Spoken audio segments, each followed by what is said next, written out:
के साथ साथ चलता रहेगा ऐसे काम ऐसे बोलेगा बैठे मतलब। Thank you so much.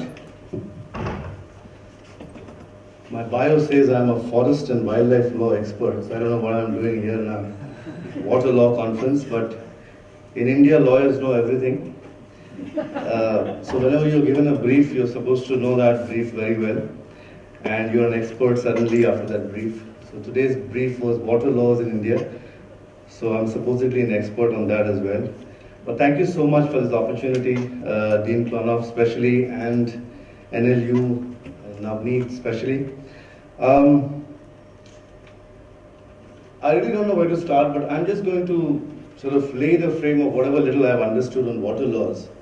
We do have a little unit in our law firm which deals with water laws and sort of the understanding that we have developed so far. And I'm just going to run through that and maybe take on some questions after that. So pardon all my ignorance about water laws, but whatever little I've understood, the threats are well known. We all know about the kind of challenges India is facing in terms of water. It's the usual in any developing country. We are no different. But we are attempting a number of things. We are attempting things like standards in technology. We are attempting to see the way our institutions are working. And if you see, for example, the institutions that we have, the Central Pollution Control Board or the State Pollution Control Board, we have a problem of magnitude, essentially. We also hear about the resource crunch, which is the usual excuse given for non-performance. But I think the sheer magnitude of the problem in a country like India, I keep saying I work in 27 countries in India, and it is really that huge and that varied. And especially when you have a country competing with China and wants to be the superpower, it's a real challenge for any agency to look at compliance issues or what are the kind of incentives that we have in the larger resource issue, and water being one of them. I mean, I look at water as a resource and everything around it, and it is not very different from a forest resource or a wildlife resource or a land resource for that matter. Add to that the whole economic disparity that we have, or the social disparity we have, the multilingual communities that we have, the multi-ethnicity that we have, the population we have. Any amount of effort will be not enough and adequate. And that's what we are seeing in terms of water governance. How have we responded? It's very difficult to sort of take the entire country and present it in 20 minutes. But we have tried a number of things, and I'm going to reflect a bit on that. Right from how to use village assemblies or Gram Sabhas, as they are called in India, in water management, to the big corporates and how they are getting into the privatization of water resources and how they should be involved. So there's a whole range of options that are being experimented with. We've had the legislature responding to a number of enactments and so on. We have the civil society, which is using the very, very active judiciary. I think Mr. Mehta is not around here, but we have an overactive judiciary, I think, often castigated with judicial overreach as well. But that also has its own sort of positives and negatives that we've seen. Now we have very active NGT. You heard the chairperson speaking today in the morning. And you'll find that suddenly everything is getting prohibited in Delhi and around and in the riverbeds and so on. And a lot of reactions, I would say, from the National Green Tribunal currently, which again has its own pros and cons in terms of what is the real solution out there. Is NGT saying something new which hasn't been said by the Supreme Court 15 years ago or 20 years ago? So we are finding a lot of these reactions again and again, and whether that is the way to go. But nevertheless, the civil society has been very active in invoking the jurisdiction of the courts, and they are fairly active in this country. We have the state governments, which are perhaps the most powerful institution, especially the Pollution Control Board, which are supposed to be the real agencies which is going to monitor compliance as far as laws are concerned. Again, they also suffer from similar technical deficiency, laboratory issues, or resource crunch, and all of that.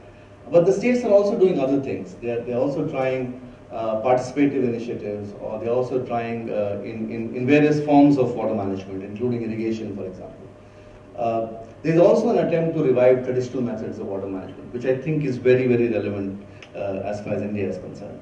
And we haven't really put our thought a lot on traditional water management systems. And I think there is a huge space to work around traditional water management systems, and how do we see that in the formal legal system. And that connect is still missing, although there are a few attempts, and I'll delve on that a little later. Then also we've been thinking about IBMs, as they are called, or incentive-based mechanisms, so to look at watershed management. I just learned today that watershed is an American term and catchment is a British term. We use both, by the way, because we have this whole CAT plans in our, which is called the Catchment Area Treatment Plan, which is a mandatory requirement today for any environment impact assessment. So we take the best of the world and implement it here. I just thought I'll also sort of look at, like a typical lawyer, where do you look at water in a map, in a legal map. And of course, we all started with the CPR sort of concept with free access and so on, and moved on to the riparian theory and so on. But what the riparian right regime, and especially the Easement Act, did also, very interestingly, is it legitimized the customary rights. And that aspect, of course, sort of got left out and wasn't really worked in much detail. At least that's the way I understand. Then we also moved, of course, to larger water source management regimes. We've had acts way back in 1873, which talks about canal and drainage management, irrigation management, and so on. The pollution aspect only came in the mid-70s, although we've had laws which are much earlier than that, but they were very localized. If you look at, for example, the Shore Nuisance Act of 1853, we did talk about pollution prevention in cities like Bombay then. But it's essentially the mid-70s sort of reaction. Mostly people attribute that to the post-Stockholm influence. We've had many legislation in the mid-70s, post-Stockholm. Then, of course, now the mid-90s, we've got a huge arena of participatory irrigation management schemes, or farmers' participation in water resource management. That is, again, snowballed into a number of sub-issues, which I'll deal with a bit. And then we have a very interesting and complex groundwater regime, which itself is the topic of the day. We can have probably 3 days on groundwater. So we've had some bit of legislative history, the way water laws have emerged in this country. What attracts attention mostly still is the pollution aspect. That's most visible. That's most urban sort of problem. So you have an NGT or a Supreme Court more concerned with pollution issues. We've had the regime, and typically industrial effluents or domestic sewage or runoff from unsustainable agriculture practices. Those are supposed to be the big three in terms of the problem. And the legislation that we have, again, is fairly broad-based. We have the Water Act, which talks about a number of things in terms of providing wholesome water, or how do you ensure industrial effluents and control that, and there are restrictions on new outlets and so on.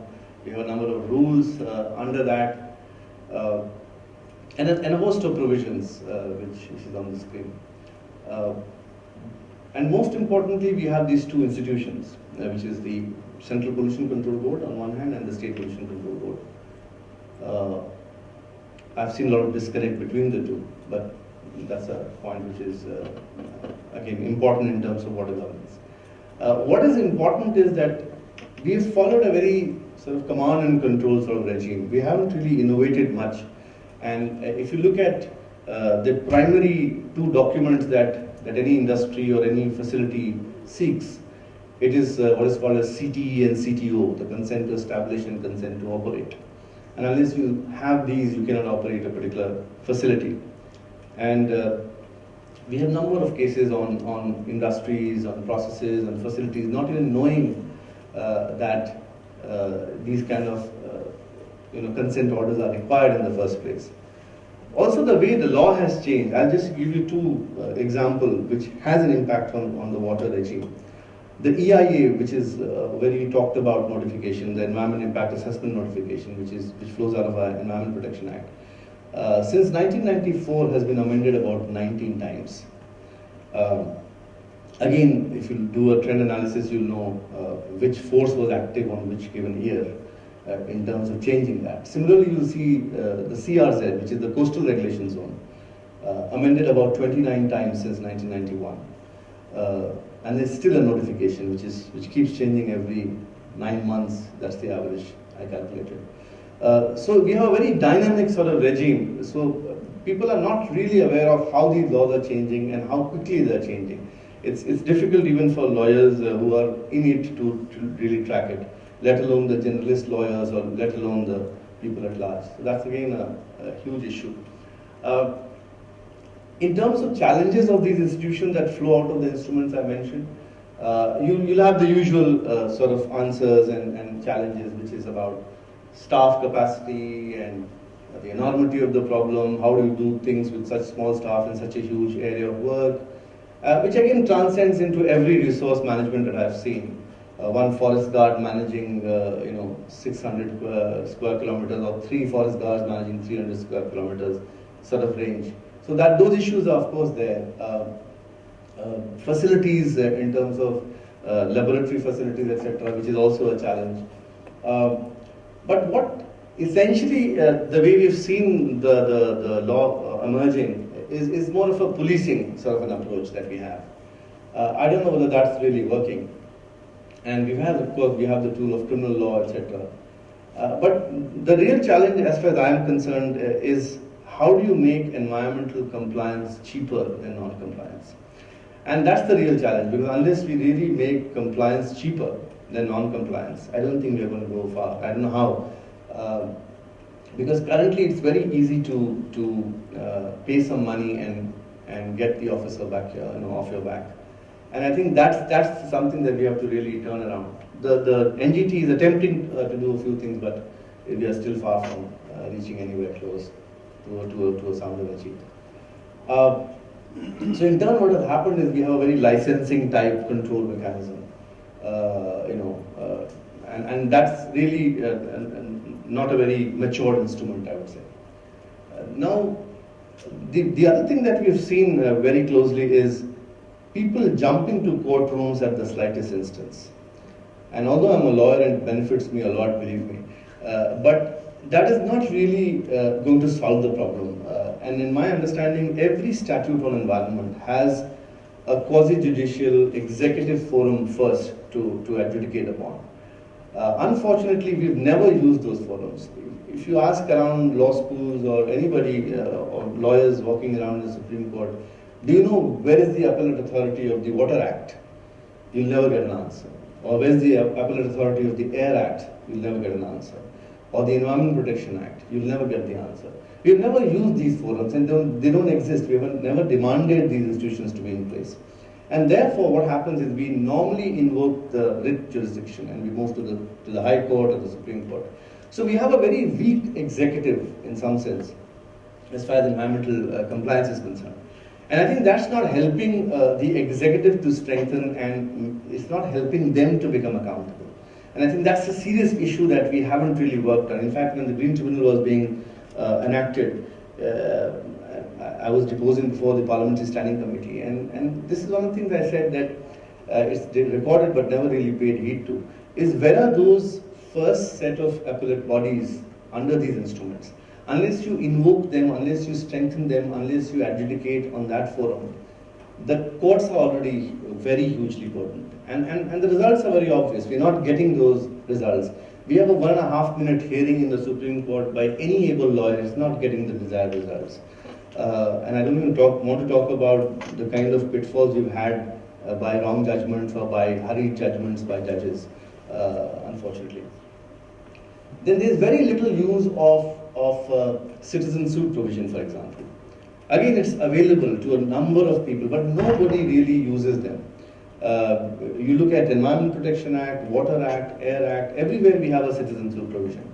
But I've never seen people using that Why? Because trial courts are not really equipped to handle these issues. So if you don't comply within those citizens' rule provisions, there isn't any forum available, specialist forum available to really take these issues. Now with NGT, hopefully something might come about. But I haven't seen people using this citizens' rule provision on water disputes, which is again a huge issue. And as I said, therefore we keep jumping to the higher courts, to the appellate courts. And we've seen that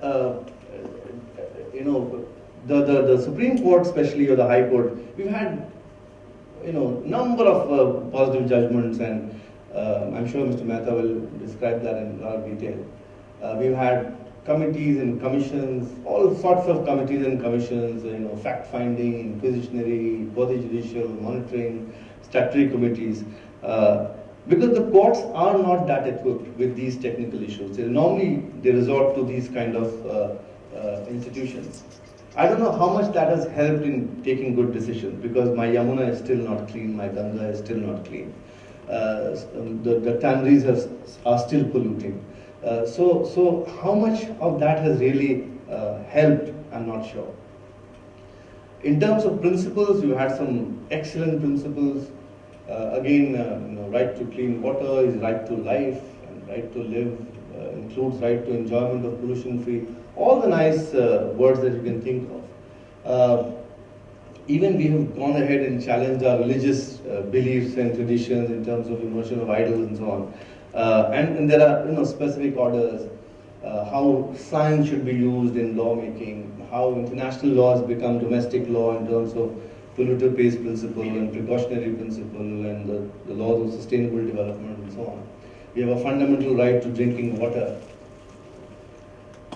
So the theory is there, but how do you really operationalize all these lofty principles into practice? And that's where the challenge is.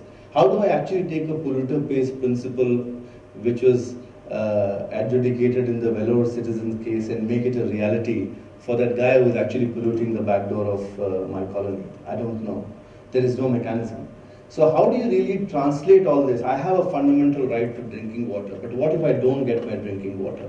What if I'm using my dirty piped water supply? Who do I go to? Where do I take these principles to? How do you make it real? And that's the real challenge. Because we may win cases, but we may not get clean water. And that's my fear. And I think we really need to think about this very carefully. There are no independent institutionalized monitoring mechanisms of all these principles that are supposed to be actually permeating through all the legal instruments that we have, all the compliance that we're supposed to have. But I'm not seeing that too often. And often we go back to the same institutions to deliver, who have not worked in the first place. So that's the other challenge, that while all the solutions are given by the courtrooms, but you're actually told to go back to the same institution which has failed in the first place. So how do you work through this complete dichotomy of ideas? And it's really mind-boggling. If you look at, for example, another aspect of water is the whole water cess and industrial liability. There's a cess act we have in 1977. But still, at least I do not know how much money we have collected, what is that money being used for, to actually fund pollution control boards, what are they really doing in terms of utilization of that resource for water prevention. Those data is really not available for the common person to understand. I think, again, those are critical issues as far as India is concerned. We have, for example, setting standards, compliance requirements. We have a number of standards, but again, the challenge is who's following and who's enforcing. Whether that compliance is again, non-compliance is again cheaper than compliance. Again, those issues are central. Just a quick couple of slides on the whole participatory water management that we have in India. This is the big thing in terms of farmers' participation. And India, we have an India and Bharat divide, incidentally, where 70% of India actually lives in Bharat, which is the rural population of India. And that's where a lot of these issues are real, which is in fact has a much more impact in terms of the numbers. And you'll find surprisingly that suddenly in the 90s, you have a number of participatory irrigation management laws. And then you also sort of link it to, okay, why are we having these laws? And you find that there's a World Bank or a DFID or a JICA which is actually behind all these very standardized participatory irrigation management laws across the country. Now, I don't know whether that was a felt need or whether it was sort of imposed as part of the safeguard principle or part of the agreement that you signed.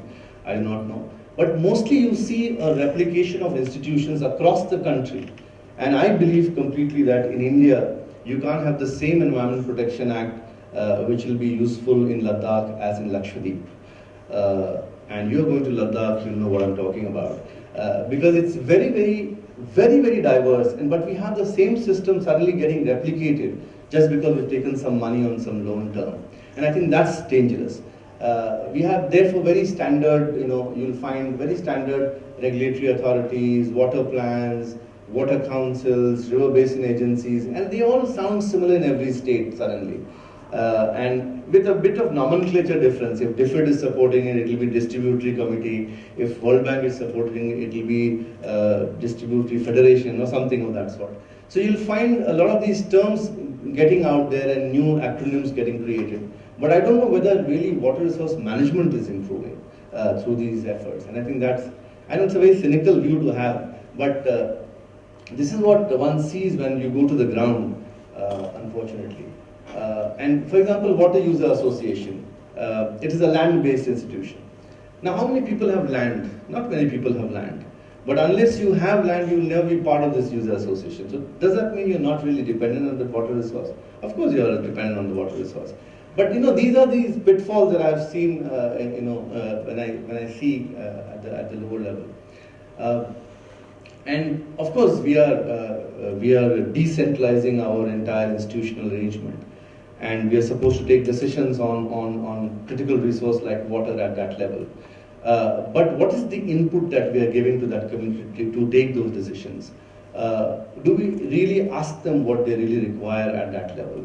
And I think those pieces are not adequately there, if I'm not being too critical. Again, I don't want to get too much into groundwater because that's a huge complex arena which India has had, and we've started with the whole private regime through the Easement Act to now groundwater getting defined, and now also there are legislations on groundwater, again very different. Groundwater essentially is private property. It is never really unlike surface water, which is a state subject incidentally. So a lot of state governments actually have control over that resource, but groundwater is very different. Although now the instruments are more in the regulatory form, so there are a number of legislations which are coming from different states which are regulating groundwater resource. And within that, the way it is classified is what attracted my attention. You have classifications such as scheduled areas, water scarcity areas, overexploited areas. Then you have groundwater basin approach, you have landscape approach, you have a link of water conservation and tree cover approach. So there are a variety of things that are going on in the groundwater regime, which is perhaps a topic of another conference, I guess. But it's important. We've had a model groundwater bill, I think since 2005. I don't know the latest fate of it. But I'm told that it's still not there in terms of the umbrella framework that we can talk about. We also had a national level advisory council on artificial recharge of groundwater, but I don't know where it's gone in terms of its function.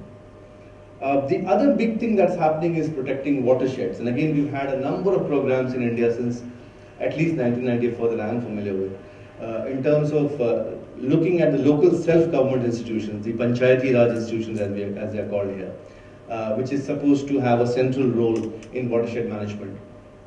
Again, you'll find such associations getting institutionalized under society law, which is very different from the ecological function they have. But then we have very limited options in terms of institution building. So that's the other thing that's happening. We've also had the Swajal Dhara scheme, and we've had what is called as the Haryali scheme. So there has been a series of programs. Some of them are externally aided, some of them are not, in terms of protecting watersheds. I believe that these are good things that are happening in terms of watershed development. And there is a sort of a decentralized structure out there which is helping create micro watersheds and macro watersheds and their protection. Although the other flip side to it is that none of them really is getting integrated into the legal framework. It's more a schematic sort of approach, it's more a programmatic thing with little money, but it's not getting institutionalized in any legal framework, and I think that's the challenge we have. This is something which really interests me a lot in terms of customary right in traditional water management practices. And India is very, very, very rich in terms of its traditional water management practices. And just to give you small examples which are there in Himachal, you're in Dharamshala, I don't know whether you've actually visited any of these water mills, they're really fascinating. In terms of how they have been actually creating these water mills, and there are now regulations which addresses it. We've had tenancy laws which talks about water resource management in states like Jharkhand, where I come from. Then there are also systems which are there in Rajasthan. There are many, many such systems. Again, the challenge is how do you really look at these traditional systems and give it some sort of a formal recognition. We've had two laws now, the Forest Rights Act, for example, which looks into traditional water management systems also. And there's another law which is applicable in scheduled areas, as we call it, which is the tribal dominated areas, which is called PESA, Provisions of Panchayat Extension to Scheduled Areas Act. And there you have at least some flexibility to look at, say, minor water bodies and give it recognition and control to the village assembly. So I think those are instruments that we'll probably have, which can use to recognize customary rights and traditional water management practices. Again, as I said, there are different systems in all parts of the country. In Tamil Nadu, which is in southern India, you have the Sarat system in Jharkhand or the Johar system in Rajasthan. There are many, many, many such systems. I think there's a whole body of work which is waiting to be captured and also formally recognized in the legal framework. The most recent, of course, as I said, things that catch the headlines of Delhi is mostly what NGT is doing on groundwater extraction by builders in Noida, for example, or construction on floodplains or dumping in river Yamuna. So these are the things that are happening as far as the NGT is concerned. But the last one, which is I think is very important, is again there's a whole regime on water commons, and we haven't really explored that. I did some work on water commons, impact commons, and it's completely fascinating how different local laws have addressed the issue of commons. And of course, you know all the literary work around it, but how do you really look at it in a local context? And the myriad of laws that we have is really fascinating in India.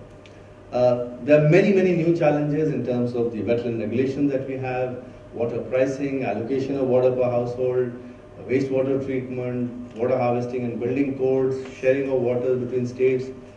There are too many issues that are there which we need to really work on in the country. And yeah, I forgot a small water issue called the ocean and coastal context, which I think is a huge water issue, especially considering we have a 7,600 meter coastline. We have about 48 instruments at the last count which actually impact coast and oceans. We have signed about 18 or 19 international instruments. We have about 28 categories of ocean zonation and marine zonation. We have about 10 national ministries which look into ocean and coast. But I guess I'll leave it for another day. Thank you.